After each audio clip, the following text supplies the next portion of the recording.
Each year, the gap between our country's social classes continues to widen. This creates a system where only a select few have access to the American dream.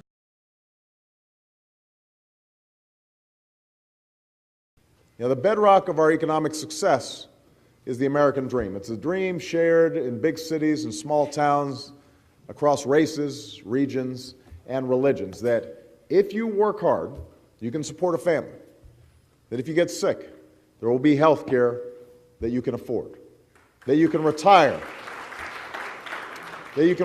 with the dignity and security and respect that you've earned, that your children can get a good education, and young people can go to college even if they don't come from a wealthy family. That's our common hope. Our country is made up of four main social classes: the lower class, the working class, the middle class, and the upper class. These four classes often see conflict.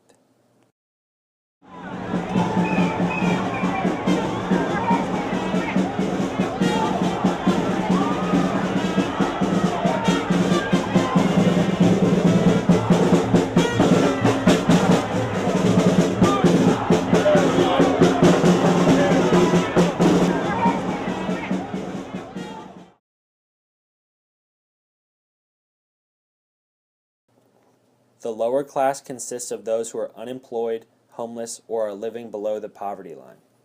As of 2013, there are 45.3 million people living in poverty. For the third year in a row, this number has stayed consistent.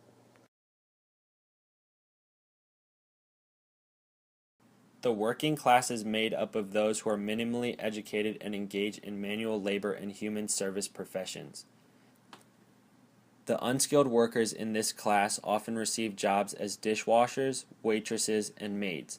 The skilled workers in this class are typically referred to as blue-collar workers. They are the carpenters, plumbers, and electricians. Within the middle class, there is a wide variety of professions. At the lower end of the middle class, there are the teachers, secretaries, and small business owners. The higher end of the middle class are those commonly referred to as the white-collar workers. These are the lawyers, doctors, and stockbrokers of our society.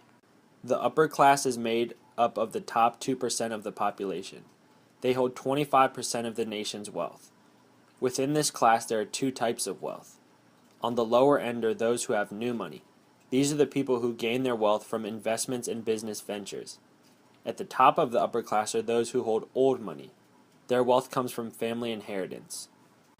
Social inequality is the unequal distribution of assets within a population.